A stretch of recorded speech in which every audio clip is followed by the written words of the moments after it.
नमस्ते विद्यार्थी मित्रों, मैं 8वीं कक्षा में आपका हार्दिक स्वागत करती हूँ। आज हम हिंदी पढ़ेंगे, जिसमें हमारा जो 9वां जो पाठ है ममता, वो पाठ पढ़ेंगे।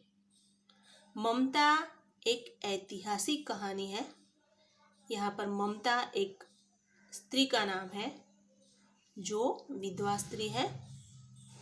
ममता कहानी को पढ़ने से पहले हम उसके जो कहानीकार है जयशंकर प्रसाद, उसके बारे में पढ़ेंगे।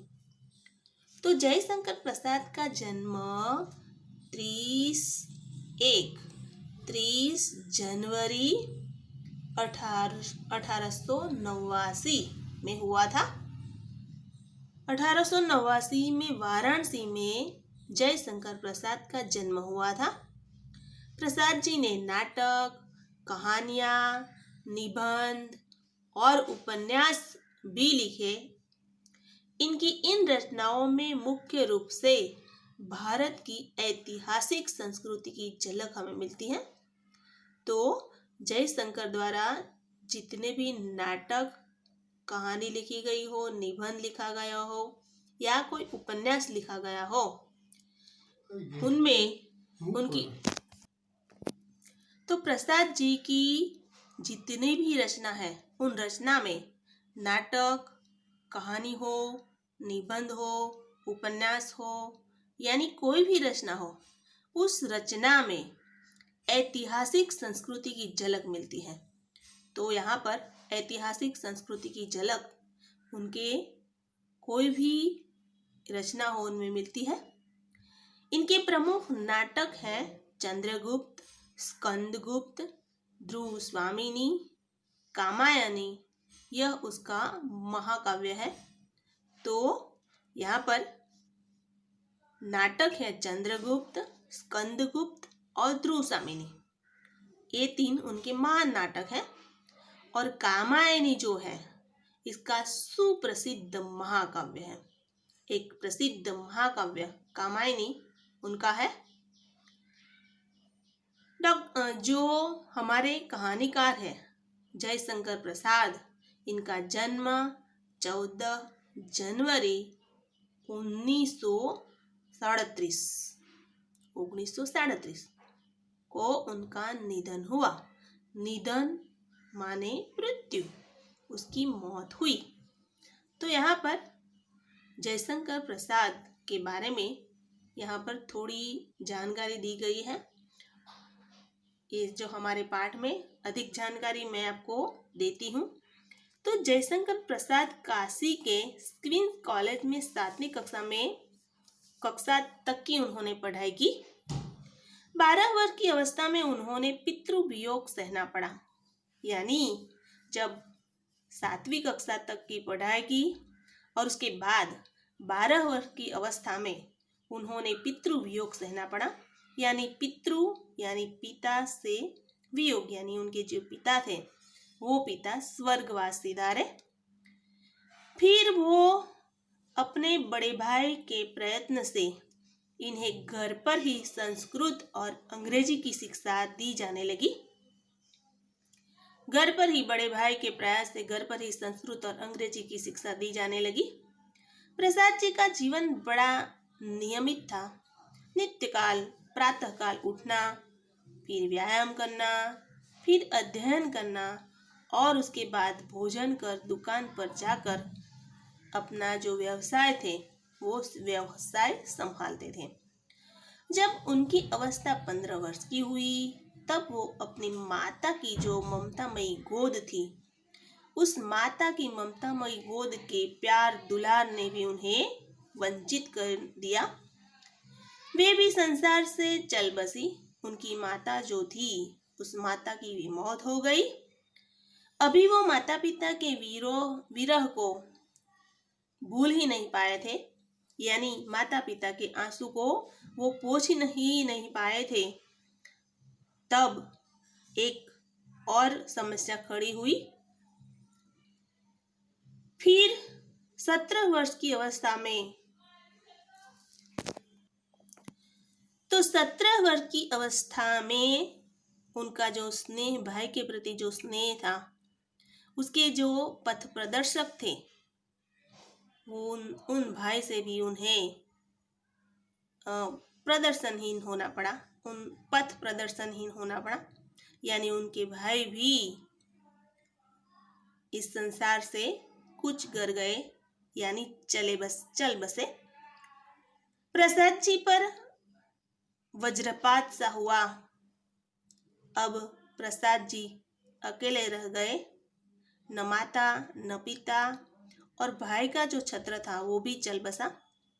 परिवार का लालन पालन यानी सब सारी जिम्मेदारी अब जयशंकर प्रसाद जी के कंधों पर आ पड़ी। प्रसाद जी के जो बड़े भाई थे वो बहुत उदार थे। उदार होने की वजह से उसके परिवार पर ऋण का भार भी ज्यादा था। उनका जो व्यापार धंधा था वो भी शिथिल पड़ गया। अब विषम परिस्थिति आ पड़ी, लेकिन इन विषम परिस्थिति में भी प्रसाद जी ने धैर्य से काम लिया।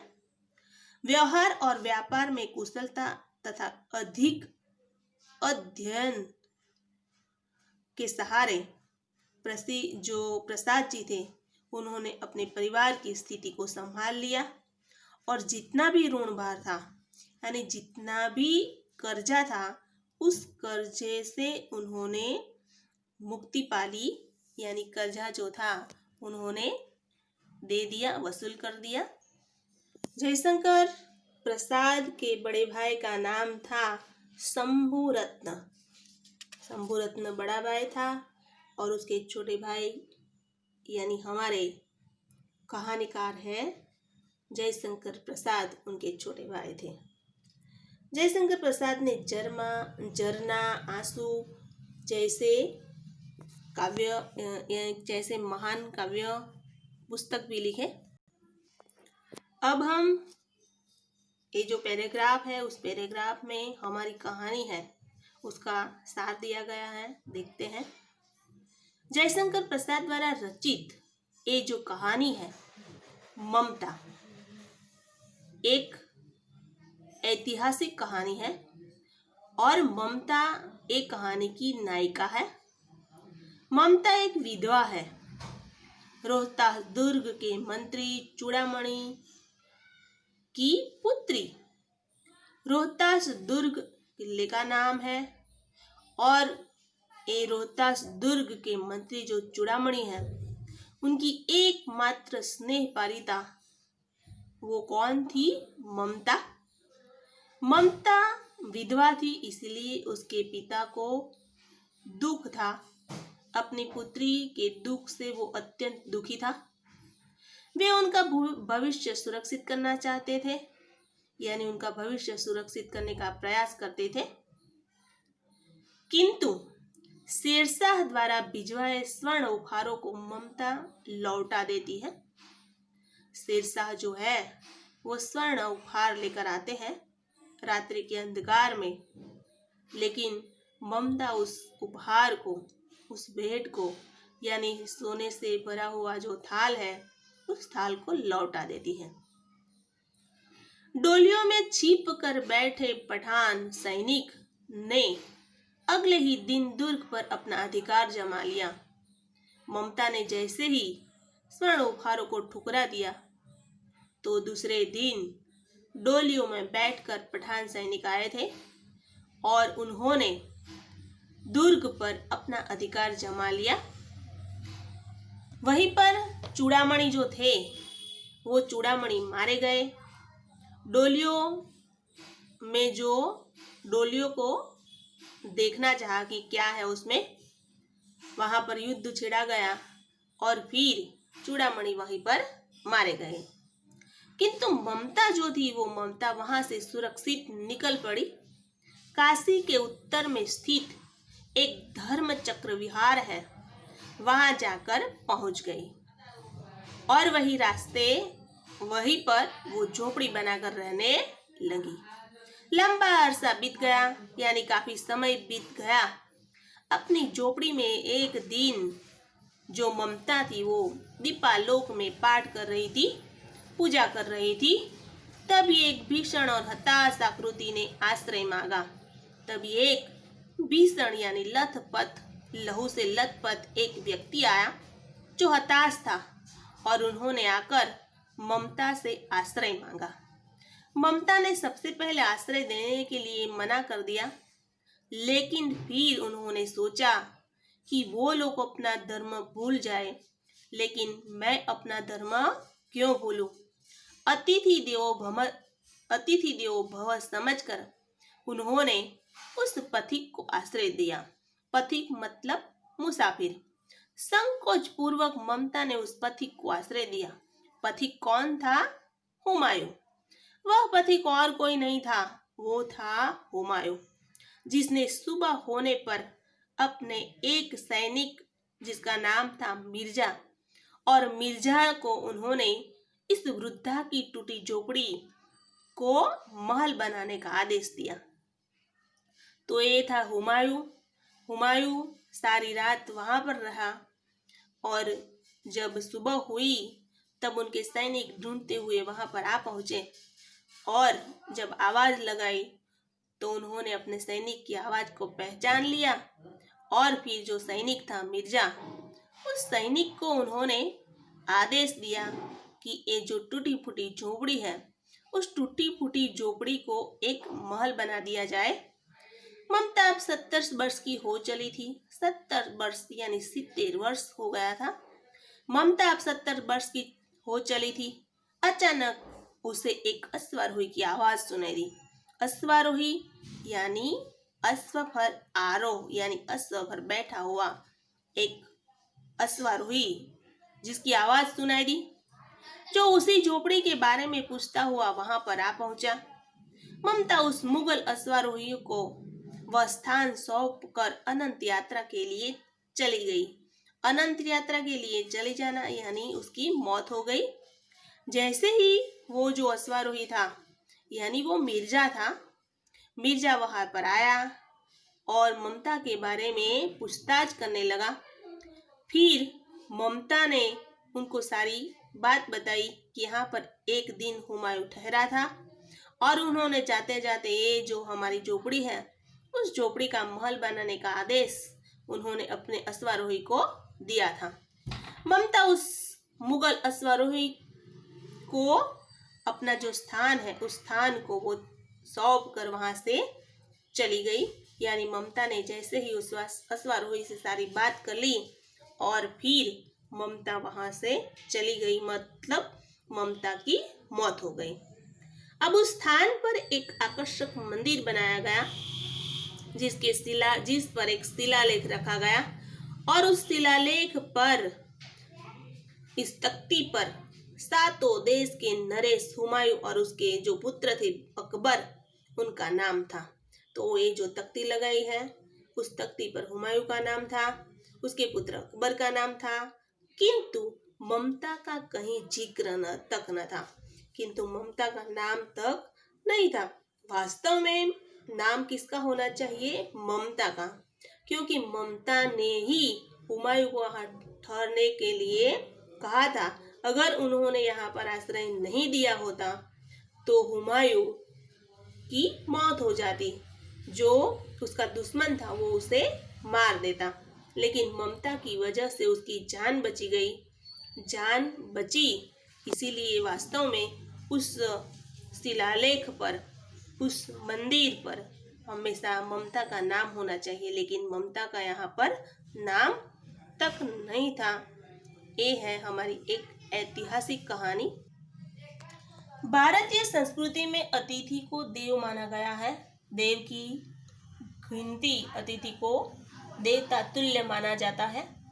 उसके धर्म और जाति पर ध्यान दिए बिना उसका स्वागत करने के लिए कहा गया है। इसीलिए ये जो हमारी इतिहास प्रधान कहानी है, उस कहानी की जो यहाँ पर मुख्य हमारा सूत्र है इस कहानी का, वो है अतिथि देवो भव। अतिथि देव समान है। कहानी की मुख्य जो पात्र है ममता, और ममता में इसी भावना का अनुसरण हुआ है, यानी ममता अतिथि को देव मानती है। एक गुण यहाँ पर कहानी में दिखने को मिलेंगे। इनका जो त्यागमय आचरण है वो हमें प्रभावित किए बिना नहीं रहता। तो यहाँ पर ममता जो है एक विधवा नारी है और वो हमेशा अपना अतिथि धर्म पूरा करती है, ये बात बताई है। तो चूड़ामणि रोहतास दुर्ग के मंत्री हैं। दुर्ग पर शेरशाह अपना अधिकार बनाना चाहता है। चूड़ामणि मंत्री पद छीनने वाला है। यहाँ पर ममता जो है वो ममता शेरशाह के द्वारा जो चांदी के थालों में सोना भरकर जो उत्कोच यानी जो रिश्वत है वो लेकर आए थे, लेकिन ममता ने उसे इनकार कर दिया। ममता कहने लगी कि वो सब अनर्थ है, अनिति का धन है। ममता चूड़ामणि की एकमात्र दुहिता है। दुहिता माने पुत्री। दूसरे दिन डोलियों में बैठकर महिलाओं के वेश में शेरशाह के सैनिक रोहतास दुर्ग पर क्या करते हैं? हमला बोलते हैं। वहां पर चूड़ामणि ने आवरण हटाकर देखना चाहा कि उसमें कौन है, तो वहां पर युद्ध छिड़ा गया और युद्ध में चूड़ामणि मारे गए। अब ममता जो थी, ममता ने समझ लिया कि अब मेरी मृत्यु निश्चित है, ऐसा उन्होंने सोच लिया था। और फिर वो वहां से चुपके से निकल गई और काशी के उत्तर में स्थित एक स्तूप के खंडहर में आश्रय लेने लगी। वो वहां पर उन्होंने एक बौद्ध विहार चक्र है, वहां पर उन्होंने आश्रय लिया। एक दिन ममता जब रात्रि के अंधकार में दीपालोक कर रही थी, पाठ कर रही थी, तब एक हताश और भीषण आकृति यानी हुमायूं वहां पर आए और उन्होंने आकर ममता से आश्रय मांगा। ममता ने उनसे पहले आश्रय देने को इनकार करती है, लेकिन शेरशाह जो है यानी शेरशाह नहीं, हुमायूं जो है, बादशाह हुमायूं, वो कहता है कि अगर आप आश्रय नहीं देना चाहती हैं तो मैं यहाँ से चला जाता हूँ। फिर ममता ने सोचा कि ये लोग तो निर्दयी हैं, लेकिन मुझे अपना धर्म क्यों भूल जाना चाहिए, मुझे अपना अतिथि धर्म स्वीकार करना चाहिए। ऐसा सोचकर ममता ने उसे आश्रय दिया। प्यास उसको पानी पी उनको आश्रय दिया। प्यासा थका हारा ये जो हुमायूं था वो वहां पर बैठ गया। अब हुमायूं वहां पर सारी रात कुटिया में उन्होंने आश्रय लिया। जब सुबह हुई तो वहां पर उनके जो सैनिक थे हुमायूं के, वो उसे ढूंढते हुए यहाँ पर निकल आए। उन्होंने आवाज लगाई और फिर जैसे उन्होंने हुमायूं ने आवाज सुनी तो वो बाहर निकले और फिर ममता को ढूंढने लगे। ममता वहां उस समय खंडहर में यानी मृगदाव में छिपी हुई थी और वो सब सुन रही थी, लेकिन वो वहां से नहीं निकली। उन्होंने सोचा कि वो भी दुश्मन है, यानी वो भी मुझे मारना चाहता है। ऐसा सोचकर वो मृगदाव में और छिप गई ताकि हुमायूं की नजर उस पर न पड़े। हुमायूं ने सारे जंगल को छान लिया, लेकिन ममता वहां पर न मिली। तब उन्होंने मिर्जा को आदेश दिया कि मिर्जा, ये जो स्त्री है उस स्त्री ने मेरी विपत्ति में मुझे मदद की है, विपत्ति में उसने मुझे आश्रय दिया है, इसीलिए ये जो उसका घर है उस घर को एक पक्का मकान बना दिया जाए। ऐसा कहते हुए वो सब लोग चले गए। अब 47 वर्ष बीत गए।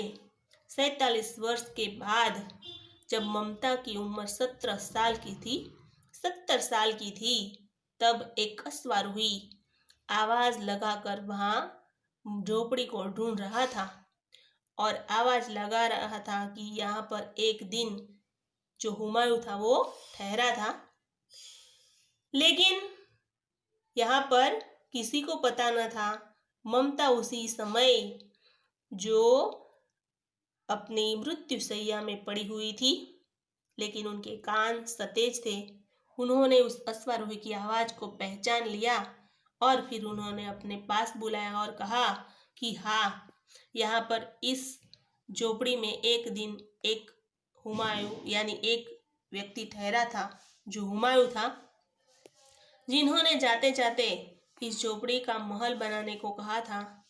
और फिर यहाँ पर जो मिर्जा था उन्होंने यहाँ पर झोपड़ी की जगह एक अष्ट गगनचुंबी मंदिर बनाया और उस मंदिर पर एक तख्ती भी लगाई जिसमें शहंशाह अकबर का नाम था, हुमायूं का नाम था, लेकिन ममता का कहीं नाम ही न था।